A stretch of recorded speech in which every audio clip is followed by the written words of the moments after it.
Hoje a gente vai fundo em uma das expressões mais viscerais, mais cruas e poderosas do sofrimento humano que existe na literatura. É o lamento de Jó. Vamos analisar a dor, o desespero e o desafio dele, direto do capítulo 6 do livro de Jó. Jó já começa o discurso dele com essa imagem, que é avassaladora. Ele não fala só que tá triste, que tá sofrendo. Ele tenta fazer a gente sentir o peso físico, quase geológico, da angústia dele. Para Jó, o sofrimento que ele sente é tão grande que quebra qualquer escala que a gente possa entender. E é exatamente por aí que a gente começa. A tentativa de Jó de quantificar algo que parece impossível de medir. Ele precisa, de alguma forma, justificar essa explosão de palavras, mostrar que o que ele está falando é só uma consequência inevitável do peso que ele carrega por dentro. Este slide ajuda a gente a visualizar a metáfora central dele. Pensa numa balança cósmica, gigante. De um lado, você coloca toda a areia de todos os oceanos do mundo. Do outro, a miséria de Jó. Na cabeça dele, a miséria dele pesaria mais. É a única linguagem que ele consegue encontrar para uma dor que palavras normais já não dão conta de descrever. E aqui, Jó revela de onde vem essa dor. Para ele, isso não é um acidente, não é o acaso. Ele se sente como um alvo direto de um ataque divino. As flechas do Todo-Poderoso não são só um machucado físico. O espírito dele está bebendo o veneno delas. O sofrimento é total. Físico, emocional e espiritual. É uma guerra em todas as frentes, sabe? Então Jó começa a defender o próprio lamento. Os amigos dele estão ali, quietos, e ele sabe que eles estão julgando. E aí ele usa exemplos super simples do mundo natural. Um jumento zorra se não tiver o que comer? Um boi muge se não tivesse ao pasto? A resposta é óbvia, né? O ponto central é esse. Os gritos dele não são uma escolha, são uma reação instintiva a uma situação insuportável, igual um animal que grita de fome. Essa dor, da qual ele não consegue escapar, leva Jó ao próximo estágio do lamento dele. E olha, essa é uma das passagens mais perturbadoras de toda a literatura, o desejo desesperado pelo fim de tudo. A honestidade aqui é brutal. Jó não tá pedindo alívio, ele tá pedindo para ser aniquilado. Ele implora que Deus, a mesma fonte do sofrimento dele, seja também a fonte da libertação através da morte. Ele quer que Deus solte a sua mão e simplesmente o apague da existência. Mas por que desejar uma coisa dessas? A lógica de Jó é fascinante. Ele diz que a morte seria a sua consolação, porque mesmo no meio dessa dor toda, ele não negou as palavras do santo. Ele manteve sua integridade. Então morrer agora seria uma forma de preservar o que ainda resta dele mesmo antes que o sofrimento quebre por completo. E aqui está o dilema existencial de Jó. Uma pergunta que ecoa através dos séculos, né? E que toca a qualquer um que já se sentiu no seu limite. Quando toda a força já se foi e não existe mais esperança no horizonte, qual é o sentido de continuar? Jó chegou no limite absoluto da resistência humana, questionando o próprio propósito de estar vivo. Agora o foco de Jó muda. Não se trata mais só da dor dele e da relação dele com Deus. Agora entra na conta a dor extra, a dor causada por aqueles que deveriam trazer conforto, os seus amigos. Jó usa uma das metáforas mais poderosas que existem sobre amizade fracassada. Seus amigos, que deveriam ser uma fonte de alívio, são como um riacho traiçoeiro no deserto. Eles prometem vida, mas o que entregam é decepção e poeira. E este slide mostra de forma brilhante como essa decepção acontece. Primeiro, a promessa. Um rio que parece cheio, confiável. Depois, o engano. Assim que o calor da aprovação chega, ele seca completamente. E por fim, a traição fatal. As caravanas que contavam com aquela água chegam e não encontram nada, e morrem de sede. É exatamente assim que Jó se sente. E aí Jó conecta a metáfora diretamente aos amigos. A razão pela qual o riacho secou, segundo ele, é o medo. Eles viram o tamanho do desastre na vida de Jó e, em vez de compaixão, eles recuaram, assustados. O consolo deles se tornou inútil porque foi filtrado pelo próprio medo deles. Uma experiência que, convenhamos, muita gente pode reconhecer. Isso nos leva ao clímax do capítulo. Jó para de só se lamentar e passa a confrontar ativamente os amigos, exigindo verdade em vez de frases feitas e julgamentos escondidos. Reparem na mudança de tom. Jó os desafia cara a cara. Ele não está fechado para correção, mas ele quer que seja baseada na verdade. Me mostrem onde eu errei, ele disse. Ele anseia por palavras honestas. Mas, ao mesmo tempo, ele pergunta o que exatamente os argumentos de vocês provam. Além da necessidade de vocês mesmos encontrarem uma explicação fácil para algo tão terrível.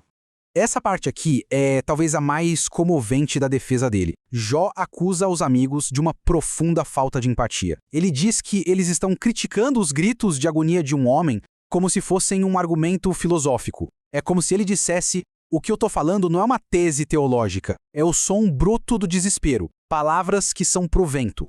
No final das contas, o pedido de Jó é de uma simplicidade que desarma a gente. Tenham a bondade de olhar para mim. Ele pede que eles parem de analisá-lo, de criar teorias sobre a dor dele e que simplesmente o vejam, que o reconheçam como um ser humano que está sofrendo e falando a sua verdade, por mais desconfortável que ela seja. E assim, essa nossa análise do lamento de Jó nos deixa com essa pergunta, que é muito profunda. Uma questão que ele fez para os amigos dele e que, de certa forma, continua sendo feita para todos nós. Diante de um sofrimento que não dá para explicar ou consertar, o que realmente significa compaixão? O que é, afinal, a verdadeira amizade? Hoje a gente vai mergulhar fundo em um dos poemas mais antigos e, olha, mais viscerais da humanidade sobre o sofrimento. É um texto que há milênios ecoa a angústia de quem busca um sentido no meio da dor e que ousa questionar o próprio divino. Vamos juntos explorar a lamentação de Jó. E o texto já começa assim, com uma pergunta que atravessa os séculos e dá o tom de tudo que vem pela frente. Isso não é um pedido de informação, não, é uma declaração de desespero que afirma uma verdade universal. A vida, logo de cara, é apresentada como uma batalha que não acaba nunca. Então, vamos analisar esse primeiro ponto. O poema define a condição humana como um trabalho universal, sabe? Um trabalho ingrato, sem nenhuma perspectiva de alívio. É como uma servidão que não tem recompensa à vista. As metáforas usadas aqui são muito, muito reveladoras. Jó compara a existência humana com duas figuras que estão presas num ciclo. De um lado, o escravo, que anseia pela sombra, por um pingo de descanso.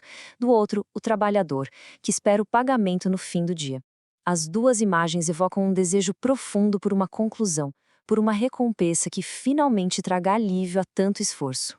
Só que, para Jó, não existe recompensa. O salário que ele recebe por essa luta sem fim é simplesmente mais sofrimento. São meses vazios, de pura desilusão, e noites que, em vez de trazer descanso, só trazem mais agonia. E é a partir daqui que a perspectiva se fecha. O poema sai daquela condição humana geral e nos joga direto no tormento pessoal, físico de Jó. E é aqui que a dor se torna quase insuportavelmente palpável. Esse é o ciclo de tortura que são as noites de Jó.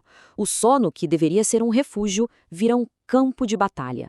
A pergunta "quando me levantarei" não é de esperança, é de pura exaustão. É um desejo pelo fim de uma noite que parece não ter mais fim, mesmo sabendo que o amanhecer não vai trazer alívio nenhum. E a descrição física é brutal, sem filtro nenhum. O texto não poupa detalhes, sabe? Um corpo coberto de vermes, de crostas, a pele rachando e formando pus. O sofrimento que era abstrato agora ganha uma forma concreta, repulsiva. O corpo de Jó está se desfazendo, com ele ainda vivo. Depois de descrever esse tormento físico, o foco de Jó se amplia de novo. Ele começa a refletir sobre a natureza da própria vida, a velocidade dela, a fragilidade e, pelo menos para ele naquele momento, a total falta de sentido. Que imagem poderosa, né? A lançadeira do tecelão é aquele objeto que passa de um lado para o outro no tear, num piscar de olhos. É exatamente assim que Jó sente a vida passar, numa velocidade absurda, se desfazendo sem que ele tenha a menor esperança de conseguir pará-la.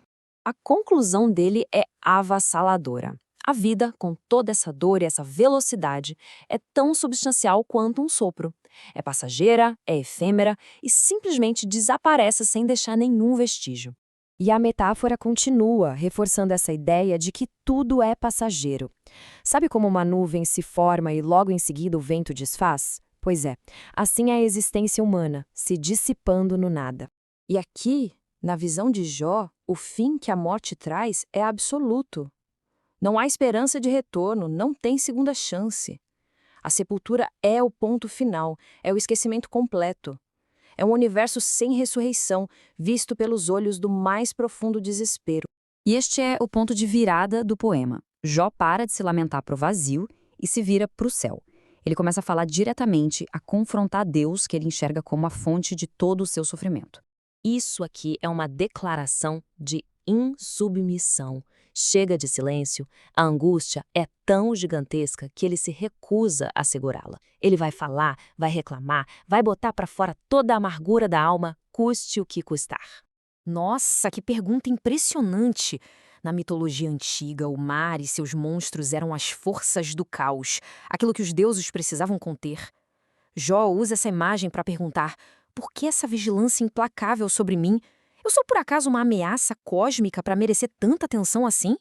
Não tem escapatória. Até mesmo o inconsciente, o território dos sonhos, é invadido por esse poder que o atormenta.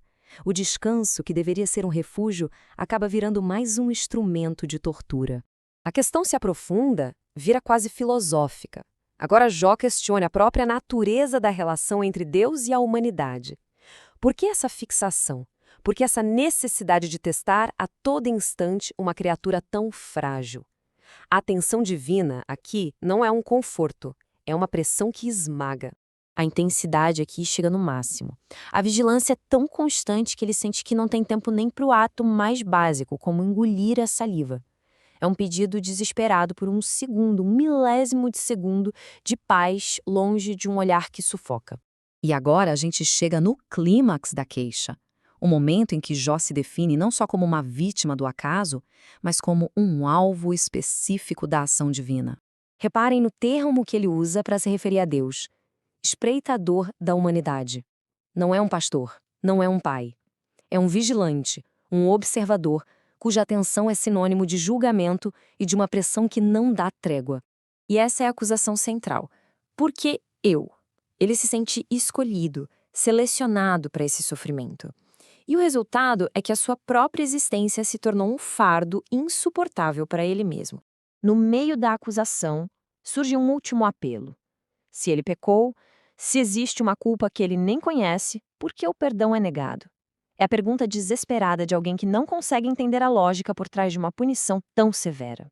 O poema termina com essa declaração que é assombrosa. A morte está chegando e para Jó ela é a única forma de escapar desse olhar, dessa perseguição. É uma afirmação do seu desaparecimento final. Se a busca continuar, não vai ter mais ninguém ali para ser encontrado. E assim, a lamentação de Jó nos deixa com essa pergunta que atravessa os séculos. Jó não recebe uma resposta imediata, mas a sua recusa em sofrer em silêncio, a coragem dele de confrontar o incompreensível, isso confere uma dignidade profunda à sua dor. Talvez o valor não esteja na resposta, mas na própria força de fazer a pergunta. Imagina a sua situação. Um amigo chega e diz que todo o sofrimento que alguém está passando é, na verdade, culpa da própria pessoa. Pesado, né? Pois é. É exatamente essa lógica bem dura que a gente vai explorar hoje, mergulhando no capítulo 8 do livro de Jó. Vamos analisar o argumento de Bildade, o amigo que oferece para Jó uma visão de justiça divina que é, ao mesmo tempo, simples e brutalmente direta. Bom, para começar, a gente já vê que o Bildade não tá para brincadeira. Ele não mede as palavras de jeito nenhum. Ele chega desqualificando o lamento de Jó na hora, chamando as palavras dele de vento impetuoso. Isso já estabelece um tom de confronto logo de cara, mostrando que ele não veio ali para consolar, mas sim para corrigir. O Bildade vai direto ao ponto, sem rodeio nenhum. A primeira parte do discurso dele já é uma acusação bem direta, sabe? E é essa acusação que serve de base, de fundação mesmo para todo o raciocínio que ele vai construir a seguir. Vamos dar uma olhada em qual é essa base. E aqui está o centro de tudo, a espinha dorsal da lógica dele. Para Bildade, a conta é muito simples. Deus é justo. Ponto. Ele não erra, não distorce o direito. Então, o que acontece? Se alguém, como Jó, está sofrendo daquele jeito horrível, a causa? Bom, a causa só pode ser o pecado. Na cabeça dele, não existe outra explicação. É uma via de mão única. Agora, o que vem a seguir é realmente chocante, é a aplicação mais brutal dessa lógica. O Bildade basicamente vira e sugere que a morte trágica dos filhos de Jó foi consequência direta do pecado deles. Nossa, é uma fala de uma dureza incrível, especialmente para um homem que já perdeu absolutamente tudo. Mas, olha só, o Bildade não para só na acusação. Na visão dele, pelo menos, ele está oferecendo uma solução, uma luz no fim do túnel. Então a segunda parte do discurso é sobre isso. Ele apresenta o que seria o caminho para a restauração de Jó, um tipo de fórmula para voltar às boas com Deus. Vamos ver que caminho é esse? E o plano dele é bem passo a passo mesmo. Primeiro, buscar a Deus, suplicar por misericórdia. Ok, mas é a segunda condição que tem um peso enorme, que carrega toda a acusação. Jó precisa ser puro e reto. Ou seja, o que Bildade está dizendo nas entrelinhas é que Jó não é puro e reto. É uma condição que já vem com o julgamento embutido, né? E qual seria a recompensa se Jó seguisse essa cartilha? Bom, a promessa é simplesmente extraordinária. Bildade garante que o futuro dele não vai ser só restaurado, vai ser muito, mas muito maior que o passado. Não é voltar para o 0 a 0, é multiplicar as bênçãos. Uma recompensa gigantesca, mas que está amarrada a uma condição bem complicada.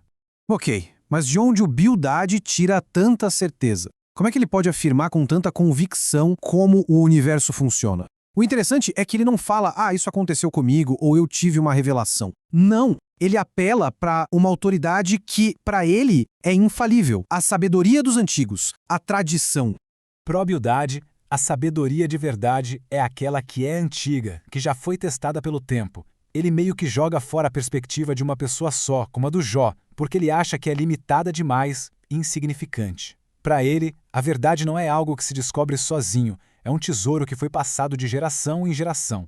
E essa citação aqui, nossa, ela resume perfeitamente essa visão dele. A vida humana é curta, passageira, como uma sombra. Então, como é que a gente, em tão pouco tempo, poderia saber mais do que a sabedoria acumulada de todos os nossos antepassados? É um argumento que defende a humildade perante a tradição, né? E para provar que essa sabedoria antiga está certa, o Bildade não fica só na história, não. Ele vai buscar provas na própria natureza. É como se ele olhasse para a criação e visse um livro aberto, cheio de exemplos. Ele usa parábolas bem poderosas para ilustrar essa lei de causa e efeito, que para ele rege tudo. A primeira parábola que ele usa é a do pântano. A lógica aqui é super clara, né? Assim como o papiro precisa do pântano e o junco precisa da água para viver, se secar eles morrem na hora. Uma pessoa que se esquece de Deus vai murchar também, simples assim. A prosperidade, para ele, depende totalmente de estar conectado com a fonte, com Deus. Depois ele traz a imagem da teia de aranha. E essa é uma metáfora perfeita para a confiança dos ímpios, segundo ele. Pensa numa teia de aranha. Ela parece ter uma estrutura, um desenho, mas não aguenta nada, né? No primeiro toque, se desfaz. Para ele, a confiança de quem se afasta de Deus é exatamente isso. Uma ilusão de segurança super frágil que não aguenta a primeira dificuldade que aparece. E essa imagem aqui da planta viçosa talvez seja a mais forte de todas. Imagina uma planta que parece super forte, saudável, com raízes firmes, crescendo bonita no sol, mas, se ela for arrancada, o próprio lugar onde ela estava se esquece dela. É como se ela nunca tivesse existido. Pro Bildade, esse é o destino do ímpio, um sucesso que parece real, mas que é seguido por um esquecimento completo, apagado da história. Bom, depois de apresentar toda a lógica dele, as fontes de autoridade e as ilustrações da natureza, o Bildade finalmente vai para a conclusão do discurso. Ele chega no clímax do argumento, sabe? E apresenta um resumo bem poderoso dos dois únicos destinos possíveis dentro desse sistema de justiça dele, que é super rígido. E o resumo de tudo está aqui nessa tabela. O veredito dele é totalmente binário, preto no branco, sem área cinzenta. De um lado, a gente vê o íntegro, que Deus não rejeita e cujo destino é riso e alegria. Do outro lado, os malfeitores, que são abandonados, que sentem vergonha e cuja casa é destruída. Na visão de Bildade, não tem meio termo, não tem exceção. E tudo isso nos leva a uma questão final, uma provocação que o argumento do Bildade deixa no ar. A certeza dele é total, a lógica é direta. Mas será que a vida, o sofrimento, a justiça divina, será que tudo isso realmente se encaixa numa equação tão simples, tão clara assim? O resto do livro de Jó, claro, vai mergulhar de cabeça nessa pergunta. Hoje a gente vai fundo em um dos monólogos mais viscerais, mais crus da literatura. É a discussão desesperada de um homem contra uma força que ele simplesmente não consegue entender e muito menos vencer. Esta é uma análise da angústia de Jó, lá no capítulo 9 do livro dele. E olha só como ele começa, já com a pergunta que no fundo define toda a angústia dele. A questão aqui não é nem se ele é inocente ou não. Ponto é, como é que pode existir justiça de verdade quando o desequilíbrio de poder é total, absoluto? Então, na primeira parte do lamento, Jó já joga na mesa uma ideia que é simplesmente devastadora. Ele diz basicamente que tentar discutir com um ser onipotente, bom, isso aí é uma causa perdida antes mesmo de começar. A coisa é completamente inútil, né?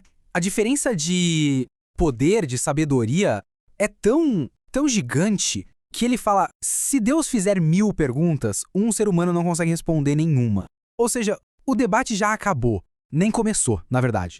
E a conclusão que Jó chega é de arrasar. Ele percebe que, mesmo que ele estivesse com a razão, a própria boca dele o condenaria no final. Não tem saída.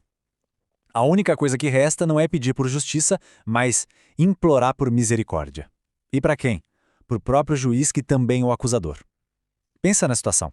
Ok, a partir desse ponto, o foco de Jó muda um pouco. Ele sai dessa impossibilidade lógica do argumento e começa a descrever a manifestação física do poder de Deus. E aqui a gente está falando de uma escala cósmica, uma coisa que é esmagadora. E aí ele começa a dar exemplos, porque esse poder de Deus não é uma coisa abstrata, sabe? É algo que muda a geografia do planeta.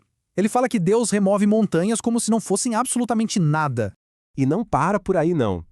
Esse poder é tão grande que abala os próprios alicerces da Terra.